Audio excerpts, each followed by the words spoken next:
G'day, it's Scott again. In the previous Handy Hits video, we looked at what you need to do before you start painting. Well, now it's time for the fun bit.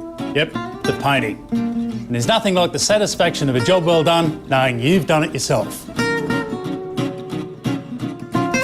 So what are we going to need before we start?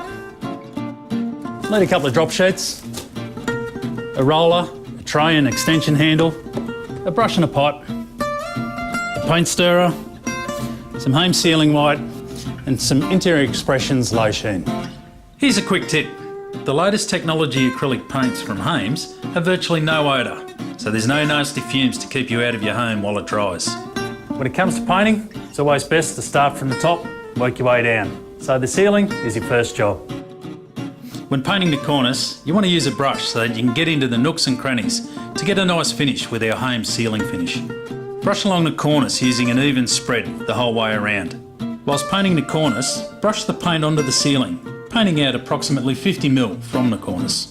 When you're ready to paint the ceiling, use your brush to cut into where the edge of the cornice and the ceiling meet, so that you can create a nice even blend between the wall or the cornice and the ceiling.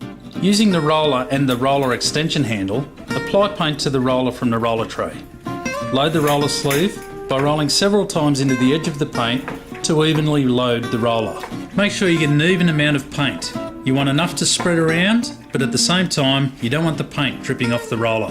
When using the roller, remember to retain a wet edge and make sure that you don't overlap too far.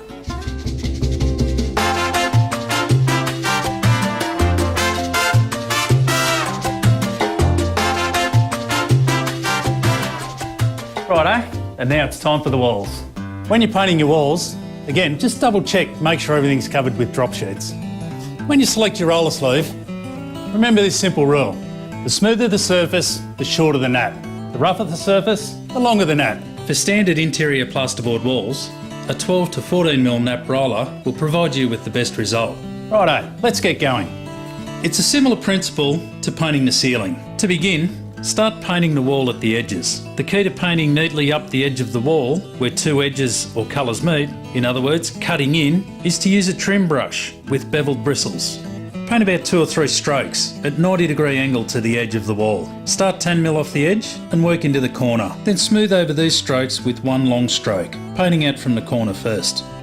Where the wall and ceiling come together, use downward strokes onto the wall and follow this by smoothing it out with one long horizontal stroke. When you've finished cutting in, you're ready to roll on the first coat.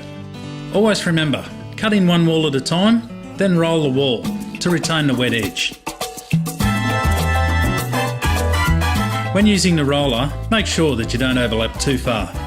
When rolling, make sure that you spread the paint across the wall at a steady pace to avoid splatter.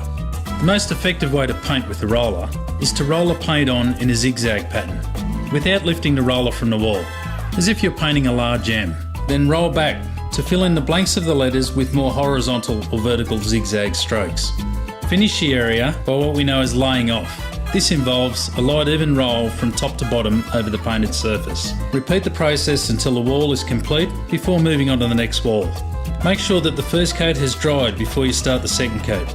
Usually wait a minimum of 2 hours between coats. Use the same technique as you did when applying the first coat.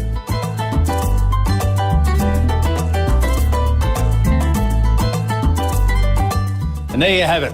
Walls and ceilings done, but the job's not over yet. In the next video, we'll show you how to paint your doors and trims like a pro.